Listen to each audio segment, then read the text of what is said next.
President Trump unveiled his new immigration plan today, and it cuts back on family-based immigration. Instead, it focuses on what's called merit-based system. The system assigns points based on an immigrant's skills, education, income level, and English proficiency. The current system awards green cards mainly based on family connections and a lottery.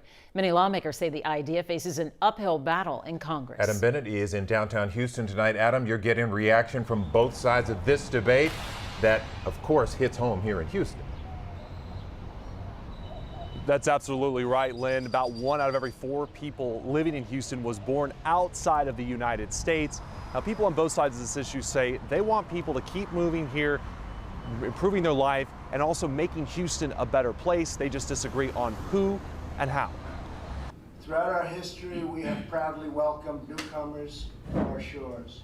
Words from Washington hit home in Houston for Elizabeth Rabayoso. Nothing was mentioned about the DACA. A DACA recipient with an 8-month-old baby born here. I just want to be able to know that, that I can stay here and do everything that I can to have a better future for my family.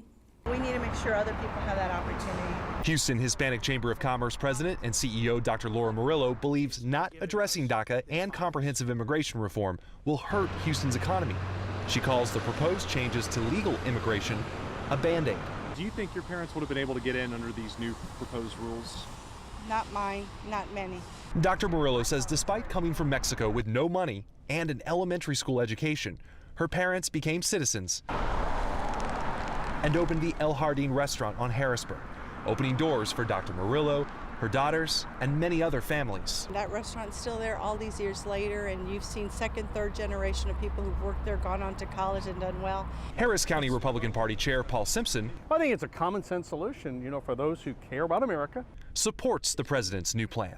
I think it's a much better plan. It's going to treat immigrants much more humanely, make them fully American, and be part of the American dream, and do it the right way. Yeah, and Simpson says he also believes that President Trump's plan would cut down on crime, like the alleged marriage fraud case that we saw here in Houston this week. Now, although it does not address DACA, Simpson says perfect is the enemy of good. Reporting live downtown, Adam Bennett, KHOU 11 News.